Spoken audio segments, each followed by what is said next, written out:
Ibu, saudara-saudari terkasih,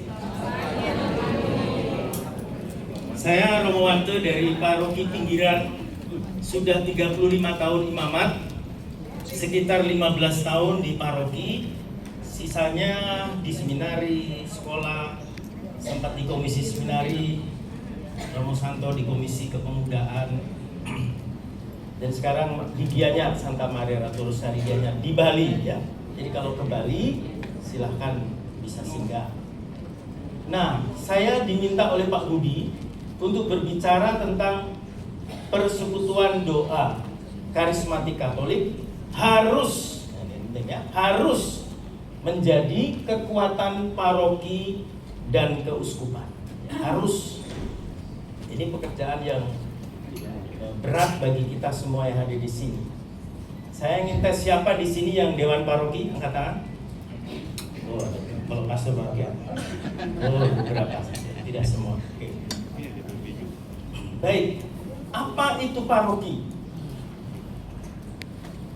Paroki itu adalah komunitas umat beriman yang bersifat tetap. Jadi umatnya harus tetap, tidak bisa 3 bulan ganti, 6 bulan ganti, ya, pindah-pindah, tidak bisa. Dia harus tetap. Persekutuan atau komunitas umat beriman yang tetap. 3 ciri di dalamnya.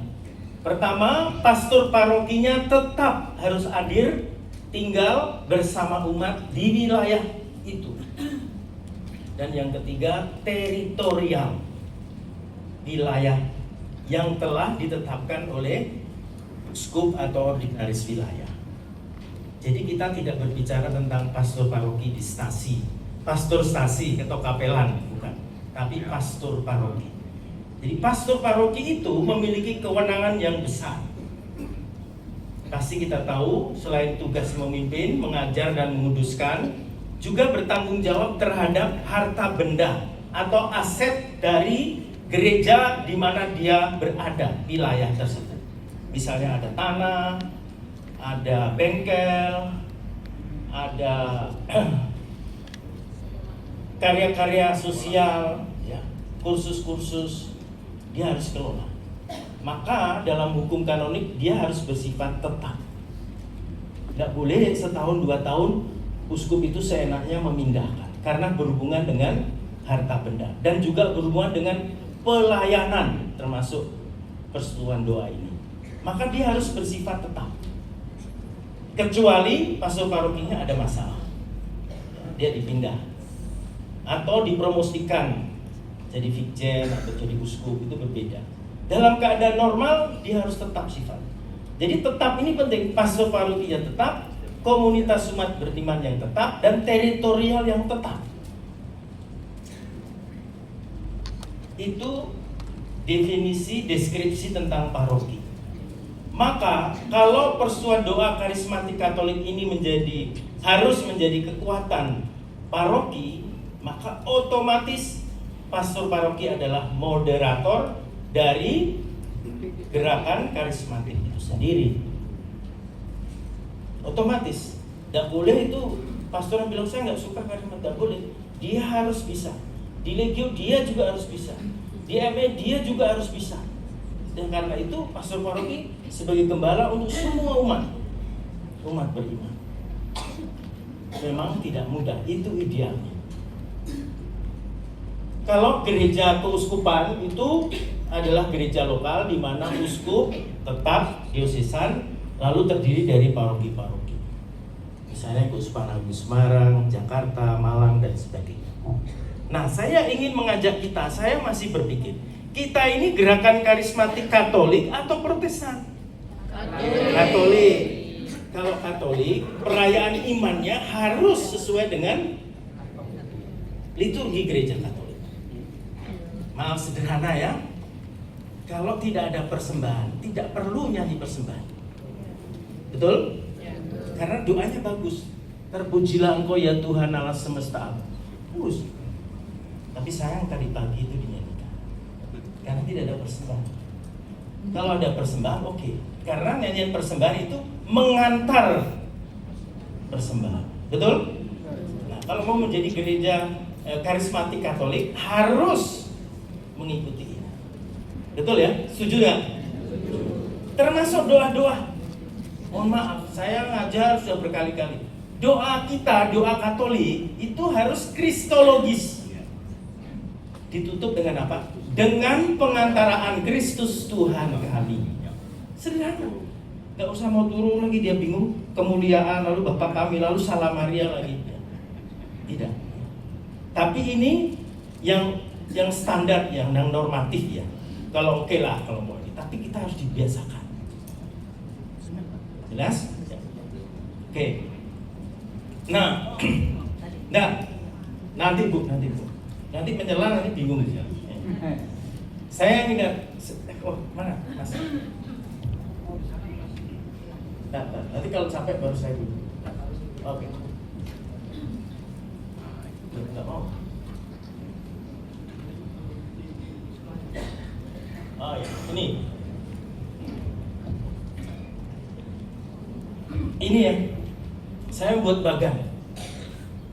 Jadi gerakan karismatik itu harus dipimpin oleh Roh Kudus. Gereja kita itu harus dipimpin, karena zaman kita bukan zaman historis. Tuhan Yesus lahir, Tuhan Yesus enggak, itu sudah lama. Dengan Pantekosta, Kisah Para Rasul, kita ini gereja dipimpin oleh Roh Kudus. Makanya menjadi ukuran grace tadi, rahmat. Makanya harus begini. Kalau saya, dia harus, kalau Katolik, karismatik Katolik, dia harus sakramen. Orang karismatik itu harus setia di adorasi, bukan hanya nyanyi-nyanyi. Persuan doa nyanyi sampai 5, 6, habis itu waktunya. Mohon maaf ya, saya agak ini, karena saya juga moderator, saya pendamping juga. Ya, jadi ini sakramen. Sakramen tobat, gerakan karismatik, orang karismatik Katolik, apakah menerima sakramen tobat? Bertahun-tahun nggak ikut misalnya nih, tapi Anda ini orang suci-suci kelihatannya. Kelihatannya. Sudah mau masuk surga. Jadi misalnya sebulan sekali, 2 bulan, minimal Natal Paskah pengakuan dosa, ada retret untuk PDKK, begitu. Jangan nyanyi, nggak bisa. Ini sakramen penting. Kalau mau Katolik, ya. Lalu evangelisasi pasti. Evangelisasi. Kita itu sekarang waktunya untuk evangelisasi. Jangan terkungkung di dalam, tapi keluar. Tuhan Yesus mengatakan keluar. Mengatakan. Caranya bagaimana? Kalau yang ikut set camp kan diajari itu berteman, berjumpa, dialog, ya pelan-pelan. Saya wakil ketua FKUB. Dulu orang nggak kenal gereja Katolik, tidak kenal Romo.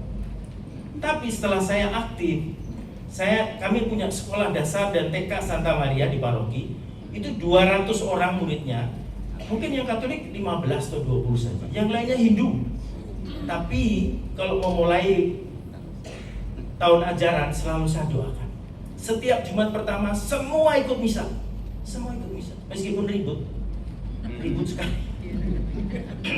Suatu saat saya ke Indomaret, Romo siapa ini?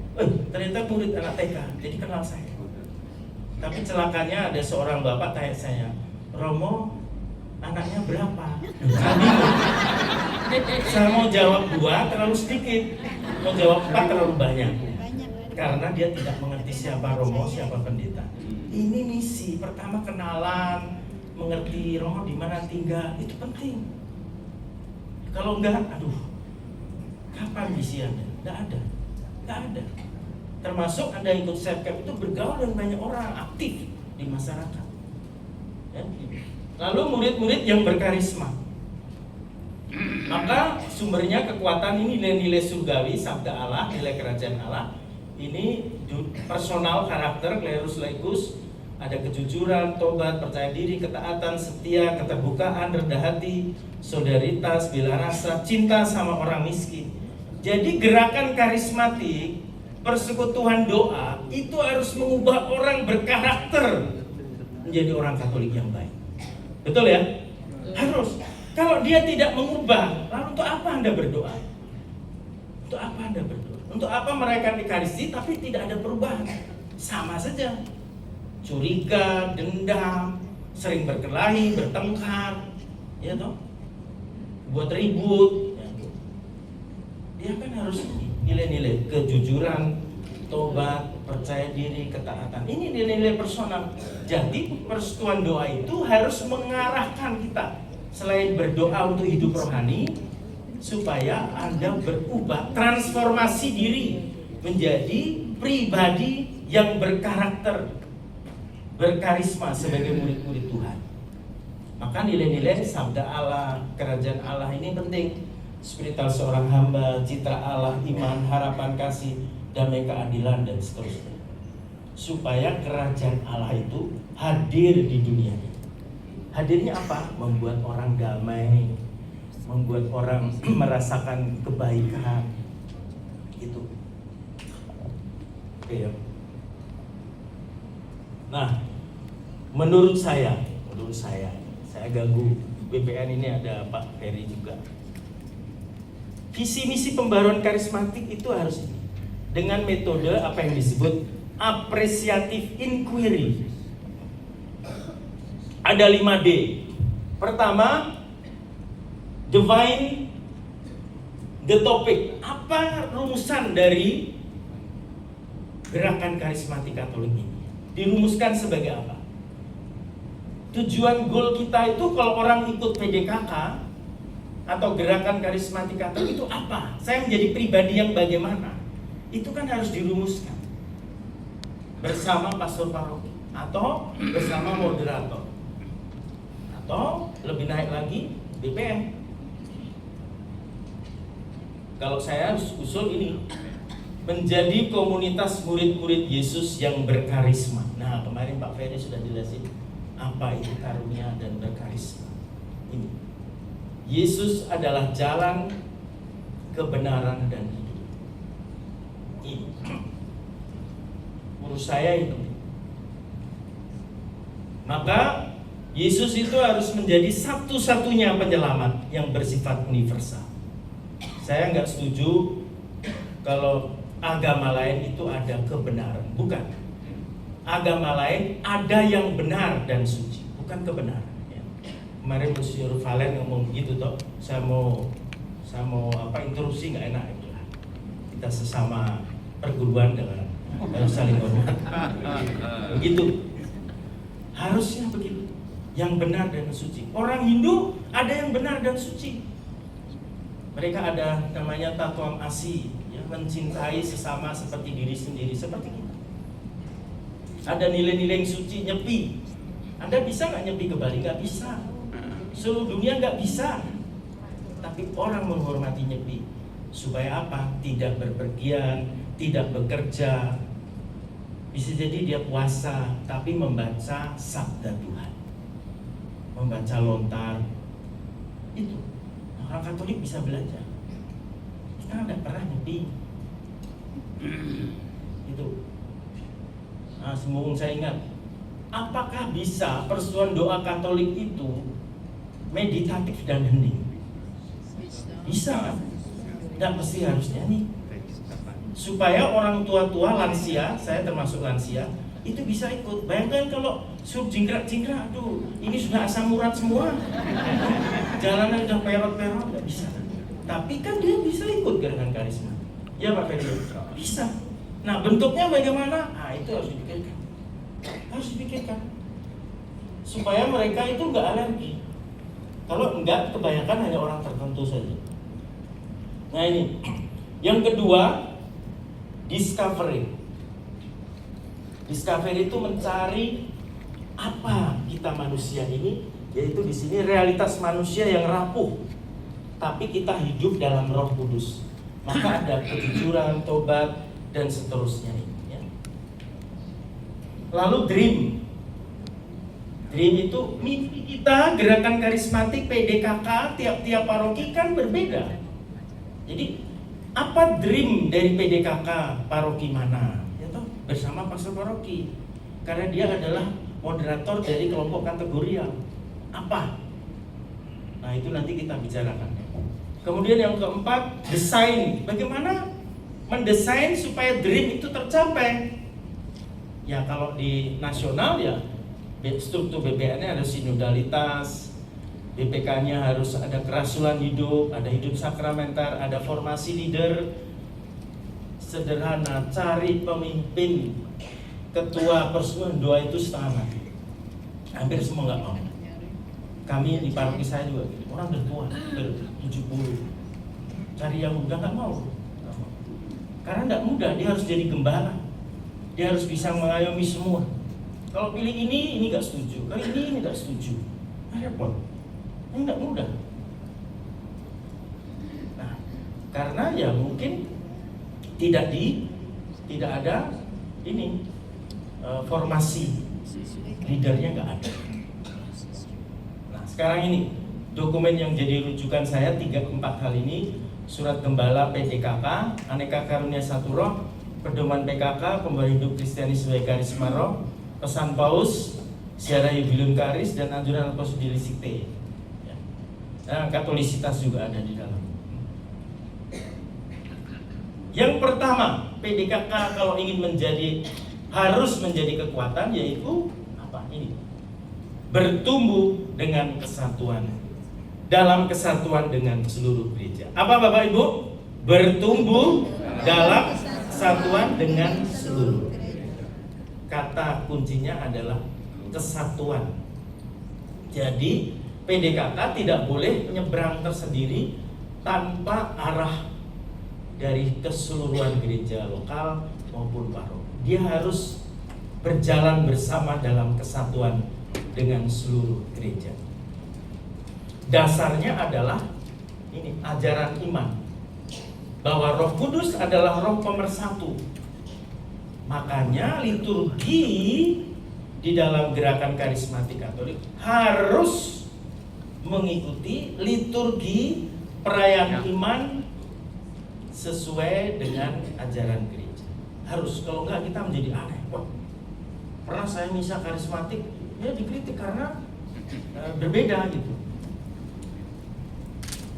Ya, mestinya misalnya ordinarium harusnya yang semua orang bisa. Kan kadang-kadang tidak semua umat itu datang itu orang yang pernah hidup karismatik. Adanya kebinekaan harus dijadikan kesempatan saling menghargai dan memahami. Jadi tadi berbeda-beda. Maka persekutuan doa karismatik Katolik harus terima semua orang. Pemimpin itu menurut saya dia harus dekat dengan Roh Kudus dan menyadari siapa orang yang datang ini, saya terima mereka. Gitu. Dengan segala kekasan dan keunikan mereka harus terima. Dia tidak boleh, oh ini hanya ini saja kamu gak usah ikut, gak bisa. Dia harus terima. Dia bersifat universal, dia harus terima siapa.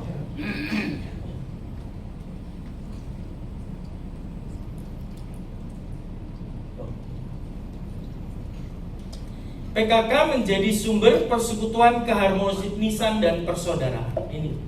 Ini pesan Paus, untuk bisa menjadi kesatuan gereja, maka dia harus menjadi sumber persekutuan, keharmonisan dan persaudaraan dalam gereja. Bagaimana PDKK itu menjadi pemersatu umat di paroki. Bagaimana PDKK itu harus menjadi kelompok yang membuat harmonis dan bersaudara. Makanya siapapun boleh ikut, terbuka dan menyambut dengan penuh kasih. Selamat datang, mari kita ikut suat doa. Jangan tidak disapa siapa yang baru di sini, silahkan perkenalan. Begitu. Saya kalau bisa Bapak Ibu di Romo, di gereja, saya selalu gini, siapa di antara kita yang pertama kali misa di sini? Lalu angkat tangan, Jakarta, Jogja, dari mana? Itu lalu saya sapa. Terima kasih untuk hadir, sebentar kita bertemu, jabat tangan dan segala macam. Kalau yang sering kan sudah kenal, yang belum kenal. Di gereja saya itu ada Rusia, Ukraina, sekarang kan kami ada perkampungan Rusia di sana. Katolik yang datang, kita sapa. Ada orang Amerika, kita sapa. Ada orang Perancis baru belajar agama, kita sapa. Begitu, jadi mewarnai gereja itu harus seperti lapangan yang terbuka.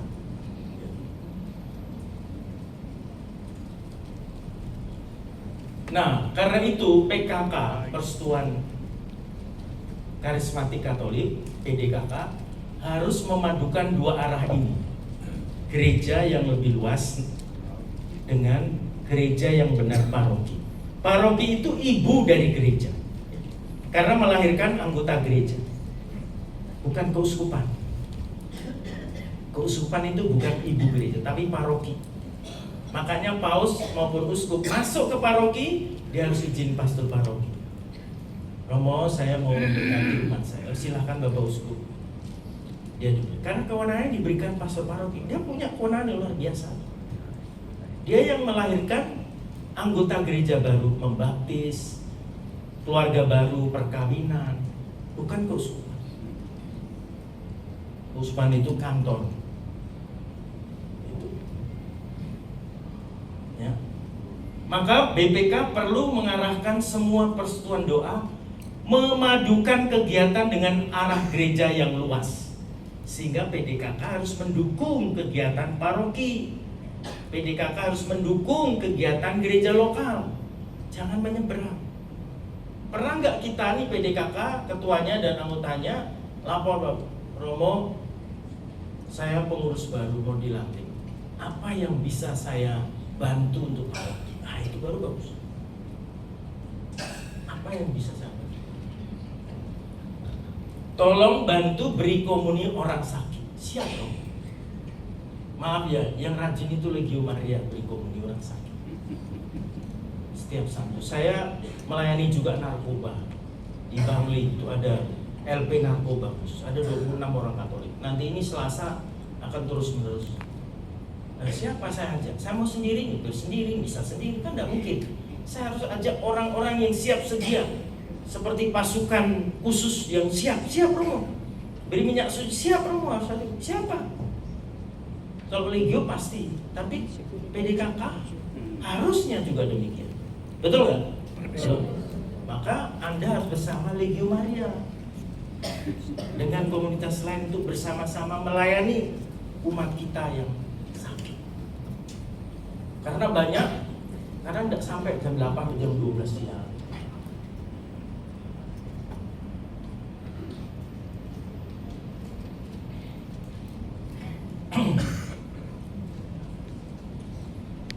PKK atau PDKK itu ada 4 ciri menurut pesan Paus Francis ketika sebelum beliau wafat ya, yaitu baru, dia harus membuat baru. Kedua, unik, kita itu unik. Lalu pelayanan dan persekutuan.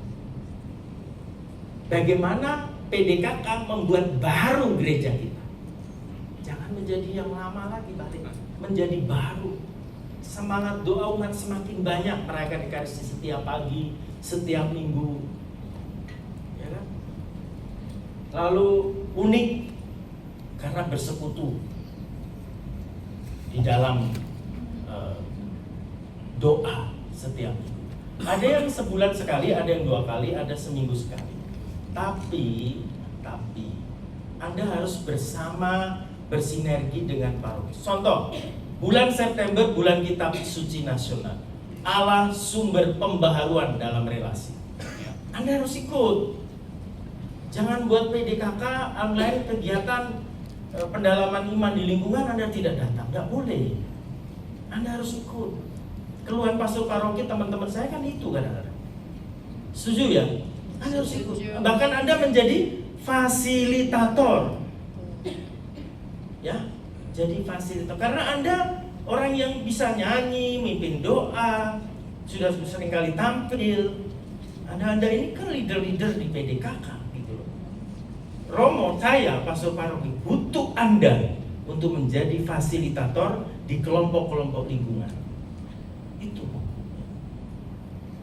Dalam pelayanan harus siap. Ya. Baru itu tadi dari Wahyu 21:5. Ya. Lihatlah aku menjadikan segala sesuatu baru. Tapi selalu ada godaan kita mengatakan Kita ini baik-baik saja sebagaimana adanya. Semua berjalan dengan baik, mengapa harus berubah? Mari kita membiarkan hal tersebut apa adanya. Kita tahu apa yang sedang kita lakukan. Dan jadi kita itu harus meninggalkan, orang mengatakan zona nyaman, kebiasaan. Selalu saya istilahkan akomodata renovatio. Anggur baru harus ditempatkan kulit yang baru. PDKK ini usia 50-60 tahun orangnya, tapi dia harus baru menghadapi orang-orang yang baru yang datang. Harusnya kan begitu. Jangan yang lama, tapi cara menyambut, cara mendoakan, cara pelayanan juga baru. Nah, ini tidak mudah, tidak mudah. Pastor parokinya harus pandai-pandai mengarahkan PDKK di paroki. Unik ini tadi ya.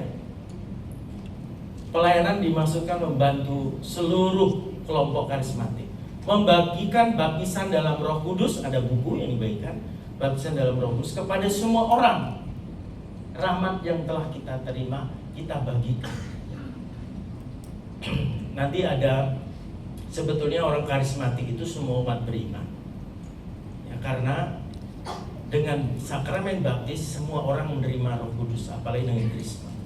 Hanya kita itu seperti Roh Kudus itu digerakkan, dikembangkan, dilepaskan dari gunggungan rasa malu, rasa takut, tidak percaya diri. Itu yang membuat roh dalam diri kita itu, karisma itu tidak berkembang.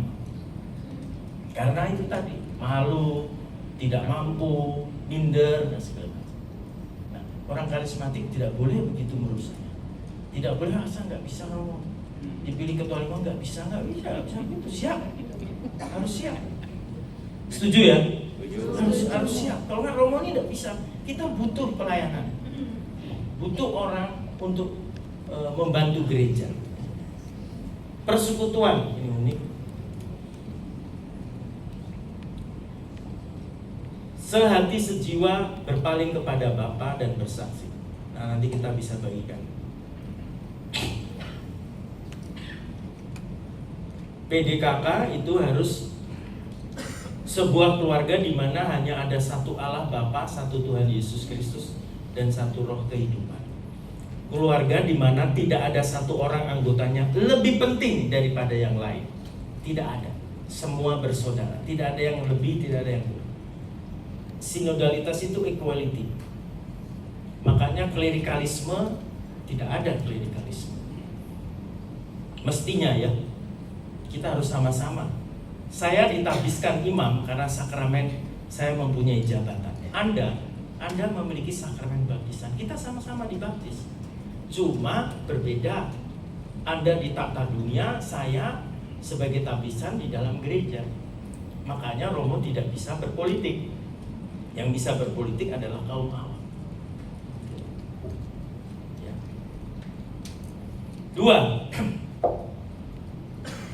Pembaharuan karismatik Katolik adalah gerakan tak terpisahkan dengan gereja Katolik. Dia tidak terpisahkan. PDKK itu tidak menjadi gerakan yang berdiri sendiri, berjalan bersama. Ini kira-kira sudah kita tahu ya. Misalnya ada sinode, ada musyawarah pastoral, tema-tema tertentu, Anda harus ikut, Anda dalami. Bisa nggak PDKK itu mendalami setiap pertemuan itu nilai-nilai yang digariskan oleh sinode, oleh musyawarah pastoral, sehingga pendalaman iman atau penyegar pewartaan itu ketika PD itu mengambil tema itu. Jangan pakai kemarin ada Romo tanya museum pidato, ditentukan temanya ini Romonya bingung dicari teks dasarnya apa, ini bingung dia karena aneh-aneh kadang tuh. Apakah ada kita hidup sukses, bahagia, sejahtera dan kaya menurut kitab suci? Maksudnya udah ada. Kan bingung dia. Romonya bingung mau beri pengajaran apa ini. Tetapi kalau sesuai dengan liturgi gereja, Romonya mudah. Nah, itu.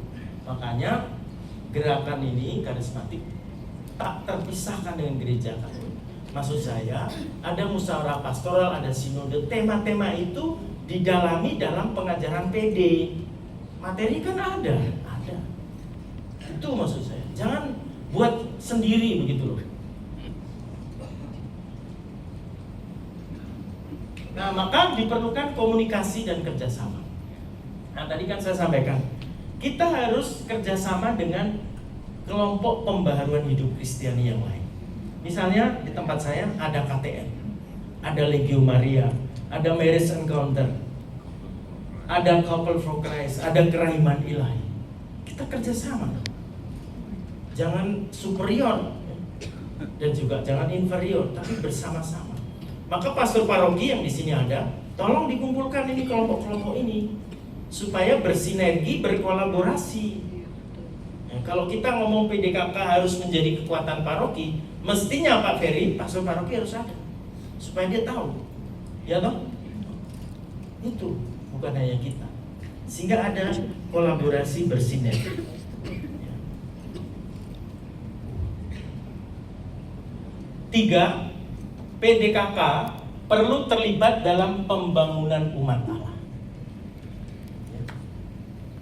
Artinya diperlukan kesediaan anggota PKK terlibat dalam kegiatan tadi saya sudah sampaikan, lingkungan, wilayah, paroki, bahkan KWI harus terlibat. Dengan demikian kelompok pembaruan karismatik Katolik tidak menjadi kelompok yang tertutup eksklusif, melainkan terbuka berbaur dengan komunitas lain. Dia harus siap. Misalnya, saya pastor paroki, saya butuh ada orang menjadi prodiakon atau asisten imam.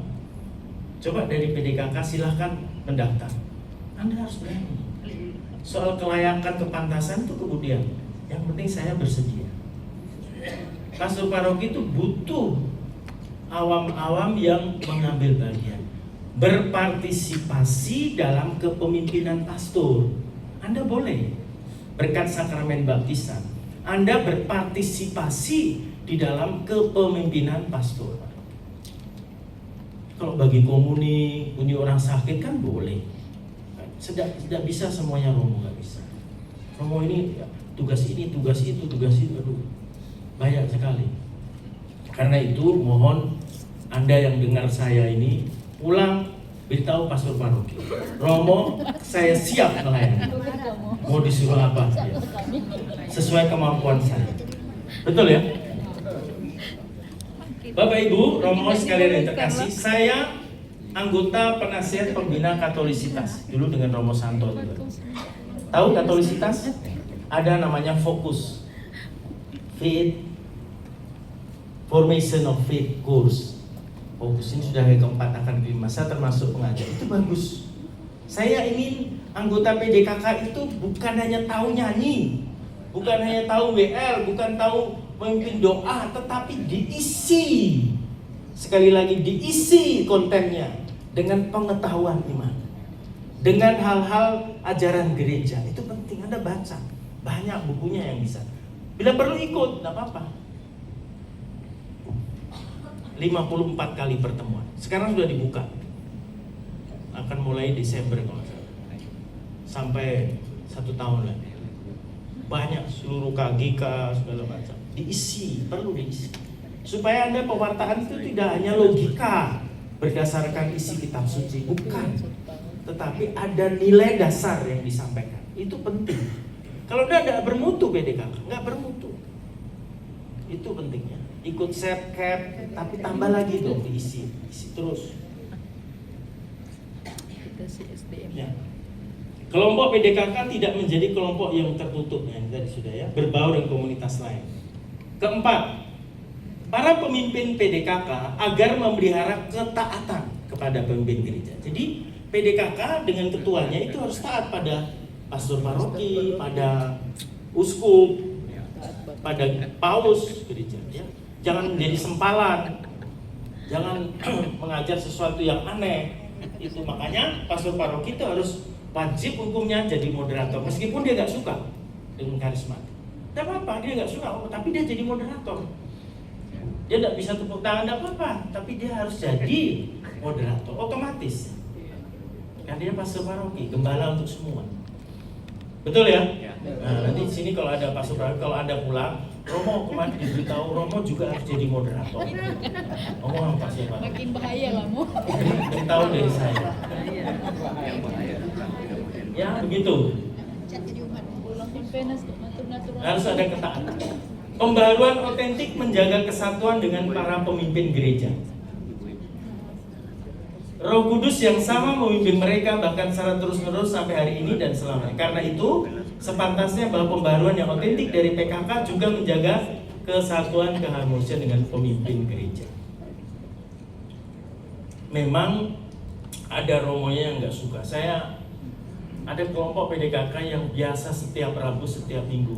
Tapi karena kelompok banyak, romonya bilang kalau bisa cukup 2 kali sebulan. Wah dia bingung, aduh sudah biasa begini, kasihan juga. Ya sudah cari tempat. Memang tidak mudah, di paroki itu tidak bisa membuat ruangan-ruangan untuk semua kelompok. Karena lahan tidak punya, uang tidak banyak. Ya kan? Ini real, jadi kalau mau tanya real. Romonya juga bingung. Bahkan PDKK di Denpasar itu, Algons itu nggak ada tempat, dia akhirnya ke tempat lain, ke rumah orang, lalu saya pakai tempat dan sebagainya. Saya berpikir, kenapa kita tidak punya semacam sekinah yang dimana kalau Anda pakai itu sekinahnya. Denpasar ada kecil tapi kami sedang berusaha untuk cari dana buat terus seterusnya sepanjang segala masa. Biar mereka itu ada tempat. Kasihan ini mau persatuan doa aja parokinya tidak ada tempat lalu bingung dia. Nah, ini kan harus ada kerjasama dengan paroki, ya kan? Nah, kalau uang bisa dicari, saya kira bisa dicari. Saya nggak yakin tidak ada uang. Uang itu kumpulkan gampang. Memindahkan di kantong atau ini tempatmu, dompetmu ke dompet saya. Gitu. Caranya gimana? Itu tergantung dari diplomasi. Saya itu kolektor itu cuma 10 juta. Tapi gereja saya 18 miliar. Caranya gimana? Saya jual orang Jakarta datang, ini jendela ini 40 juta. Siapa yang mau nyumbang tak tulis nama. Saya Romo. Akhirnya jadi. Caranya begitu, menyapa. Nah DPP saya pinter. Romo kalau ada tamu menyapa Romo kenal.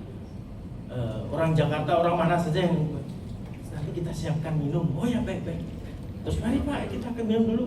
Minum ya setelah misa dikasih kue. Kan dia berpikir ujung-ujungnya gimana? Romo gereja butuh apa? Nah ini gereja butuh apa? Nah ini penting. Gereja butuh tempat untuk persekutuan doa karismatik. Ya saya bangun Romo. Kan bagus.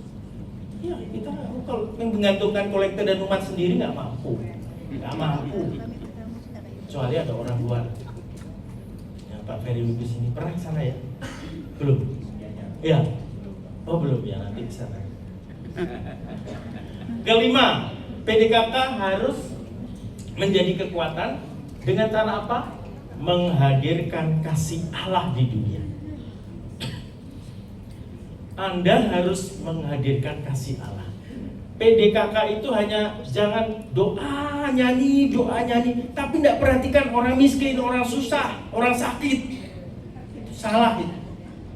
Anda harus bantu mereka. Kalau saya nggak keras gitu, ya kan? Coba kumpulkan uang ini dalam rangka bulan kitab suci. Allah sumber pembaharuan relasi dengan sesama dari kitab Malaki. Perhatikan orang-orang yang miskin yang memerlukan bantuan. Catat. Terus kita kunjungi orang miskin. Lalu kami kunjungi romo-romo yang sakit.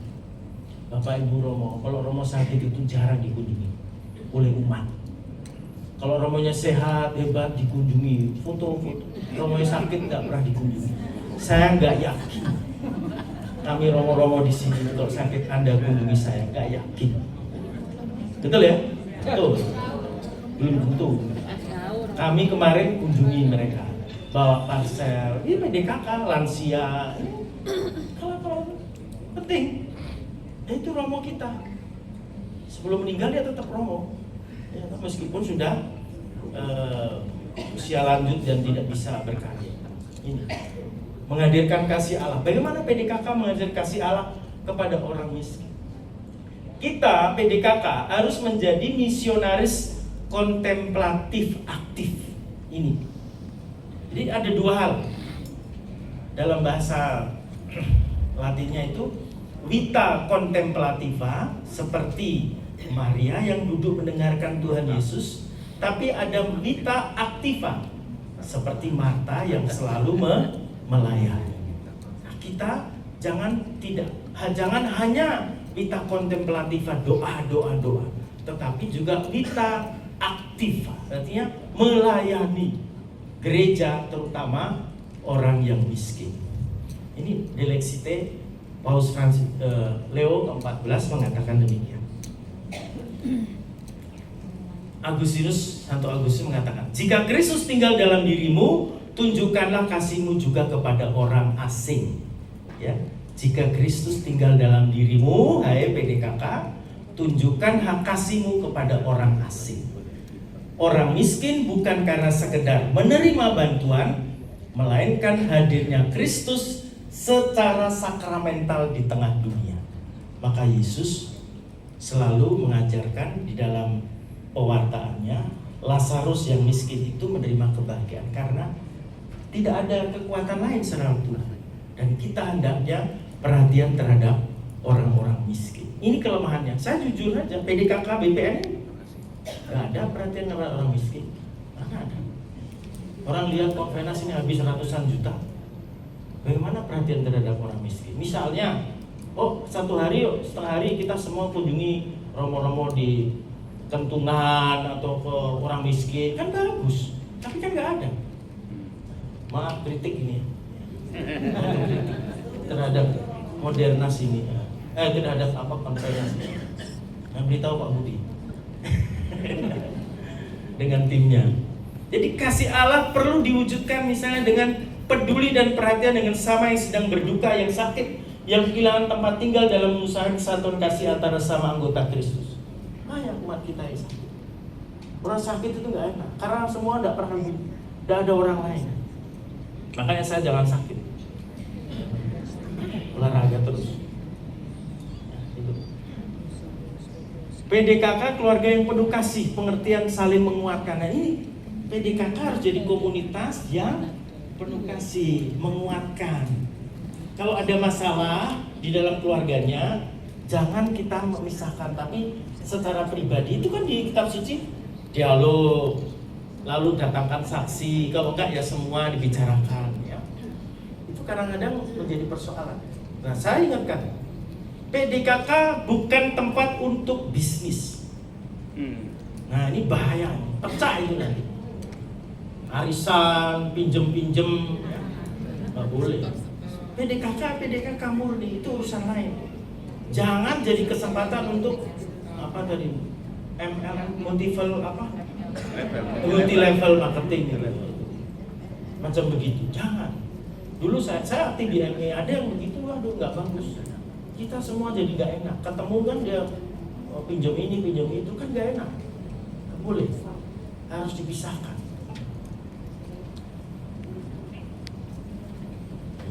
6. Pembaharuan diri sebagai murid Kristus dalam kerendahan hati. Ini kerendahan hati penting. Santo Thomas mengatakan, humility is the foundation, virtue the foundation of all other virtues. Artinya kerendahan hati adalah fondasi dasar dari seluruh kebajikan. Orang yang rendah hati dia subur. Humility itu dari humus, tanah yang subur. Jadi PDKK anggotanya harus rendah hati, mendengarkan orang lain, jangan sombong, berkali-kali disampaikan oleh Bapak Uskup, tapi rendah hati, mau mendengarkan, ya. Mau menerima kritik, kalau salah dia minta maaf, dibaharui, itu penting. Jangan ngotot, keras kepala lagi, jangan, tapi rendah hati, mau belajar, itu penting. Ya. Ini. Pembaharuan diri penting. Namun disadari pembaharuan ini merupakan suatu proses yang panjang. Makanya persekutuan doa karismatik Katolik itu harus mentransformasi secara pribadi, memiliki karakter murid Tuhan yang berkarisma dengan dasar rendah hati, harusnya menuju ke sana. Jangan, saya dulu kan ketua PD, sekarang nggak lagi, nggak mau datang. Jangan gitu. Anda harus dukung orang lain. Betul ya? Harus dukung. Mentang-mentang dulu ketua sekarang nggak lagi lalu udah ikut, nggak boleh. Dia harus dukung. Siapapun jadi ketua. Saya dengar begitu sering terjadi. Ini tidak boleh, tidak sehat. Ini bukan kelompok-kelompokan, enggak. Suku-sukuan enggak. Siapa? PDKK itu menurut saya bagaikan oase, tempat kita menimba kekuatan spiritual. Lalu Anda bawa ke kehidupan sehari-hari. Menimba lagi begitu. Ada sesuatu yang baru. Bahkan saya usulkan itu PDKK 1 tahun itu ada tema-tema. Tema kedua, 3, 4, 5, 6 gitu. Atau pilih pewartanya siapa. Jangan mendadak 1 minggu kamu jadi pewarta ya. Kamu nanti siapin, udah jangan. Tapi ada kalendernya, disiapkan. Sehingga ada arah.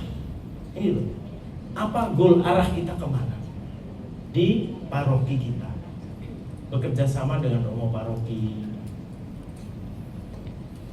Kalau enggak, kita ini mau buat sendiri-sendiri. 7. PDKK atau PKK bukan satu-satunya cara pembaharuan gereja, ya. Bukan satu-satunya. Jadi PDKK jangan menganggap diri saya yang membaharui gereja, enggak. Kita ada yang lain. Ada karis yang mengayomi semua gerakan Roh Kudus. Ada Family Kristiani, ada CMF, ya. Kalau di Roma ada Foculare, ada San Egidio. San Egidio apakah mereka juga gerakan Roh Kudus? Iya. Awam mau yang perhatian orang miskin. San Egidio di Roma. Dulu kami ada. Nah, memang, ya. Jadi itu. Kerendahan hati, menerima bahwa PKK bukan satu-satunya cara pembaruan. Ini ada di Gembala, surat Gembala ya. Sehingga dengan demikian tidak menganggap bahwa orang yang belum mengikuti PKK adalah orang yang belum dipenuhi dengan Roh Kudus. Ya, tidak. Setiap orang menerima sakramen baptis, dia penuh dengan Roh Kudus. Belum tentu. Ada udah ikut PD, tapi rajin adorasi, pengakuan doa tetap, misa pagi datang. Anggota PD, misa pagi enggak, tobat sakramen juga enggak, rekoleksi enggak datang, lalu gimana? PDKK datang dia. Kalau disuruh pewarta pasti datang, karena tampil kan? Nggak boleh, harusnya ikut. Coba dibuat rutin PDKK itu retret, ada pengakuan dosa, ada sharing, itu penting. Sakramen baptis pintu gerbang untuk hidup kekal. Dia itu pintu sana itu masuk ke sakramen yang lain. Dia akan membuahkan, baptis itu berbuah sakramen selain inisiasi, tobat dan ekaristi, lalu orang terpanggil menjadi imam, dasarnya kan baptis. Ada terpanggil menjadi hidup keluarga dan seterusnya. Dia berbuah. Ada yang sekarang orang itu hidup dalam persembahan diri, tidak menikah tapi selibat melayani Tuhan juga ada, ya, banyak. 8. PDKK agar memiliki kerinduan membaca dan merenungkan kitab suci dan ajaran gereja. Nah ini harus rajin baca kitab suci. Makanya bulan kitab suci nasional pada September Anda harus aktif di paroki. Boleh PDKK, pilih hari yang lain. Kalau ada di lingkungan kegiatan, kita pending. Begitu, supaya dukung di lingkungan. Karena Anda diharapkan leader-leader yang sudah mumpuni untuk terjun ke lingkungan. Karena setiap kali pembinaan di lingkungan itu, kalau sudah sharing, orang diem semua. Diem, kalau Rosario semua bicara. Tapi kalau mulai sharing, iman aduh diem. Tidak berani. Saya juga heran, kenapa ya? Gak berani, ngomong saja, tidak ada yang salah. Tapi jangan ngorbain orang, pakai nama saya, pengalaman saya. Membedakan sharing dengan renungan. Renungan untuk orang lain, kalau sharing ya untuk saya. Pengalaman saya apa, saya yakin Anda sudah bisa. Nah Anda jadi pionir kalau bisa di lingkungan, di paroki. Membaca kitab suci sesuai konteks, jangan dipenggal, ambil sana, ambil sini. Sesuai konteks dan mencupliki ayat-ayat untuk kebutuhan kita. Ada yang temanya itu cuplik satu ayat lalu dikembangkan kemana-mana. Ya, jangan. Tapi makanya saya bilang mengisi formasi pengetahuan knowledge Anda tentang kitab suci, ikut KPKS kalau di Jakarta, ikut kursus pendalaman kitab suci online juga ada, ikut fokus katolisitas juga bisa. Supaya apa? Anda bisa menjadi pewarta yang baik, tidak mencupliki ayat-ayat. Ya, ini memperhitungkan konteks yang lebih luas. Jangan menafsir hanya semata-mata sesuai dengan keinginan sendiri tanpa mempelajari makna yang lebih dalam yang terkandung di dalamnya dalam hubungan dengan seluruh kitab suci. Karena itu kesediaan untuk mempelajari ajaran gereja menjadi sangat penting. Ini mempelajari ajaran gereja. Menurut saya kita lemah di dalam hal ini. Mempelajari ajaran gereja. Syukur ada set, tahu EG, tahu EN, lumayan lah. Nah, tapi yang lain ditambahkan ya. Karena membaca itu memang memerlukan waktu. 9. PDKK tidak menjadi seorang menjadi kudus. Artinya saya kalau sudah anggota PDKK saya sudah kudus. Tidak. Kekudusan itu proses yang panjang yang diusahakan terus-menerus setiap hari. Maka PDKK anggotanya harus bertumbuh dalam pengenalan akan Allah secara pribadi, bukan bersama. Secara pribadi. Bapak Ibu sekalian, saya jadi Katolik itu umur 18 tahun. Saya dari keluarga Bali Hindu dan ibu saya Muslim. 3 tahun kemudian saya masuk seminari. Setelah baptis 11 tahun saya jadi imam. Saya 5 bersaudara, adik saya juga imam. Kami 5 laki semua, tidak ada perempuan kecuali ibu. Nah itu. Terus kalau ditanya, apakah orang tua dulu? Tidak ada. Tidak ada kita membuat perencanaan nanti jadi pas, nggak ada. Semua karena rahmat Tuhan, tidak ada. Tuh. Artinya, tapi saya ikut jadi kakak. Sejak tahun berapa? 81 saya sudah ikut. Saya sempat retret dengan Romo Yohanes di Tumpang dulu.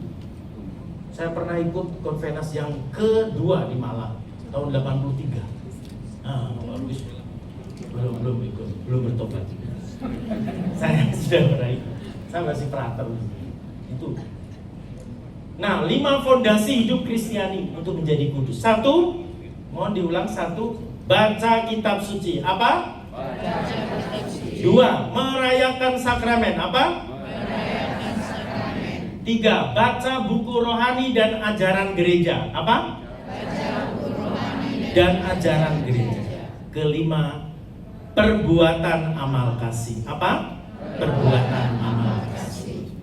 Saya yakin nomor 1 oke lah, nomor 2 oke, nomor 3 baca buku rohani ajaran gereja belum oke. Mungkin ya. Terus nomor 5 perbuatan amal kasih mungkin ada, mungkin belum. Nah, ini penting yang terakhir, perbuatan amal kasih. Doa harian yang pertama ya, doa harian. Daily prayer itu doa harian penting. Doa harian, baca kitab suci, merayakan sakramen, baca buku rohani ajaran gereja, dan perbuatan amal kasih. 5 ini, 5 fondasi untuk hidup berkudus. Ini Anda setiap melaksanakan ini sudah, saya yakin sudah. Nah, diharapkan PDKK itu ini doa harian ada, baca kitab suci ada, merayakan sakramen ada, baca buku rohani ajaran gereja ya diusahakan ada. Makanya tidak mesti harus renungan, mungkin dibaca ajaran gereja kan bisa aja, tidak mesti pewartaan. Terus perbuatan amal kasih. Ya, perhatikan itu tadi. Ada, kalau menurut Maleakhi itu ada 4 orang yang harus mendapatkan perhatian perbuatan amal kasih. 1, yatim piatu. 2, para janda dan duda. 3, para pendatang. 4 adalah orang miskin. Kalau Romo termasuk duda, maka harus ada perbuatan amal terhadap Romo. Terutama Romo-Romo yang sudah sepuh, yang sudah rambut putih. 10, PDKK agar setia bertumbuh dalam ajaran iman Katolik. Nah ini penting, saya yakin ini belum mencapai menurut saya. Bersikaplah bijak terhadap ajaran-ajaran non-Katolik. Nah itu makanya jajan di tempat lain ya. Galilah kekayaan iman Katolik dalam gereja Katolik. PDKK harus gali kekayaan iman Katolik. Jangan mengambil tradisi non-Katolik. Tumbuhkan penghargaan terhadap sakramen-sakramen dan devosi. Nah ini penting, devosi. Saya senang ada doa rosario pagi, bagus ini. Nah itu penting. Nah, peran PDKK dalam paroki. 1. Mengambil bagian dalam tugas kepemimpinan di lingkungan dan DPP. Saya harapkan Anda mau menggerakkan hidup iman dan doa kelompok basis, fasilitator di KPG ya. 3. Menjadi pemimpin dalam komunitas kelompok gereja dan bersinergi dengan kelompok kategori yang lain, ME, Legio Maria dan seterusnya. Menjadi katekis paroki dan guru agama Katolik. Nah ini saya butuh. Anda bisa baca, belajar, tapi orang mau ngajar enggak? Anak-anak Katolik di sekolah negeri banyak tidak mendapatkan pendidikan agama Katolik. Betul? Saya protes sama pemerintah ini. Saya keluar biaya, datangkan orang, semua kumpul di sekolah minggu, belajar, kami kasih uang, transport, bertahun-tahun, tapi pemerintah tidak pernah membantu anak Katolik di sekolah negeri tidak mendapatkan pelajaran agama Katolik. Sudah ngomong, dijawab, Romo ini politik, DPR pusat harus itu, karena tidak semua kabupaten ada penyuluh agama Katolik secara struktural. Nah, kenyataan di Bali juga ada. Susah sekali. Nah, gimana caranya? Anda menjadi volunteer pengajar agama Katolik, orang-orang PD bisa, kenapa enggak? Nah ini dibutuhkan untuk apa? Untuk membangun gereja. Karena saya tidak bisa sendiri. Ini kan persoalan saya membaca dulu, belajar, lalu saya mengajar. Ya, saya yakin bisa, mestinya, tapi tidak mudah ya. Menjadi katekis paroki. Berpartisipasi dalam kepemimpinan gereja, melayani Tuhan dalam perayaan imam, menjadi prodiakon, asisten, bersedia melayani orang muda. Nah, bersedia menjadi pembina orang muda. Ini juga kesulitan. Ya ada. Saya tuh kesulitan untuk cari orang mendampingi anak-anak muda. Ya. Melibatkan diri aktif dalam karya sosial ekonomi paroki. Iya ada 4 tadi ya. Yatim piatu, janda, pendatang, orang miskin. Nah ini rangkumannya. Rangkuman dari ke-10 tadi. Bertumbuh dalam kesatuan dengan seluruh gereja, gerakan tak terpisahkan dengan gereja Katolik, terlibat dalam pembangunan umat Allah, memelihara ketaatan kepada pemimpin, menghadirkan kasih Allah di dunia, pembaharuan diri sebagai murid Kristus dalam kerendahan hati, bukan satunya pembaharuan dalam gereja, PDKK, kerinduan membaca merenungkan kitab suci ajaran gereja, tidak menjamin seorang menjadi kudus otomatis ikut PD, setia bertumbuh dalam ajaran iman. Penutup akhirnya mari kita senantiasa menyadari bahwa Roh Kudus, yaitu roh yang senantiasa membaharui gereja dan paroki, adalah roh persatuan. Maka segala gerakan pembaharuan dalam gereja selayaknya mempererat persatuan komunio sesama anggota gereja dan bukan sebaliknya. Dengan demikian terpenuhi apa yang ditulis dalam surat Rasul Paulus tentang karunia-karunia Roh Kudus, yaitu bahwa yang terbesar dari semua karunia tersebut adalah kasih, yaitu kasih yang mempersatukan. Sekian dan terima kasih atas perhatian. Siapa memimpin moderator tanya jawab?